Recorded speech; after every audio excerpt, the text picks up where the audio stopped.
Je suis consultante en communication digitale dans le secteur du tourisme et dans d'autres secteurs d'activité. Je suis également blogueuse, donc dans ce cadre-là, je travaille avec des professionnels du tourisme, avec des offices du tourisme. Et dans le cadre de mon activité en communication digitale, j'accompagne aussi souvent des hébergeurs, des chambres d'hôtes, des domaines événementiels, etc. dans leur utilisation des réseaux sociaux. Alors sur les hébergeurs que je rencontre, que ce soit des domaines, pourtant des beaux domaines dans le Vaucluse où je suis installée, etc., il y a une très forte volonté d'utiliser les réseaux sociaux.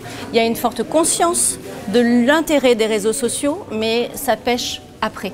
Donc moi je les forme, je les accompagne, j'essaye de leur montrer les clés pour gagner du temps, pour s'organiser, mais ils ont beaucoup de mal à intégrer la gestion des réseaux sociaux dans leur activité qui est déjà débordante et qui est déjà pleine de tâches quotidiennes. Alors c'est difficile de conseiller un réseau social comme ça parce que tout va dépendre vraiment de l'objectif. Donc moi c'est ça que j'essaye de faire, c'est d'aller vers leur objectif. Ça c'est déjà difficile pour eux. Ils veulent aller sur les réseaux sociaux mais ils n'ont finalement pas d'objectif, ils ne savent pas pourquoi ils veulent y aller. Donc du coup ils me parlent d'Instagram, ils me parlent de Pinterest, de Twitter sans savoir pourquoi. Donc la première étape ça va vraiment être de fixer leur objectif. À partir de cet objectif là on va pouvoir fixer les plateformes sur lesquelles aller. Parce qu'aller sur toutes les plateformes aujourd'hui, quand on n'a pas le temps, quand on n'a pas un community manager pour le faire, c'est la folie pure et de toute façon ils lâchent très vite, au bout de 15 jours ils lâchent.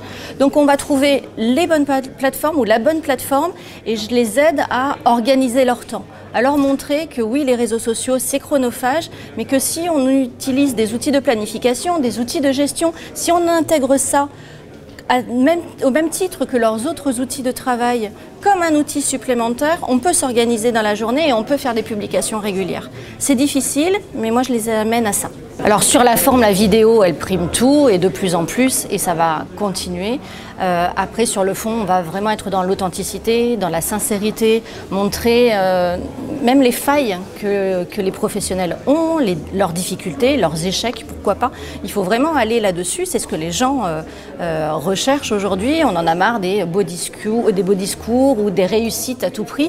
On veut voir ce qui se cache derrière les coulisses. Et donc je pense que qu'il faut aller vraiment, alors sans tout dévoiler, après sur les réseaux sociaux, voilà, on montre ce qu'on veut bien montrer, mais il faut aller dans de plus en plus de sincérité et c'est comme ça qu'on arrivera à rattacher des gens à ce qu'on fait et à ce qu'on est en fait.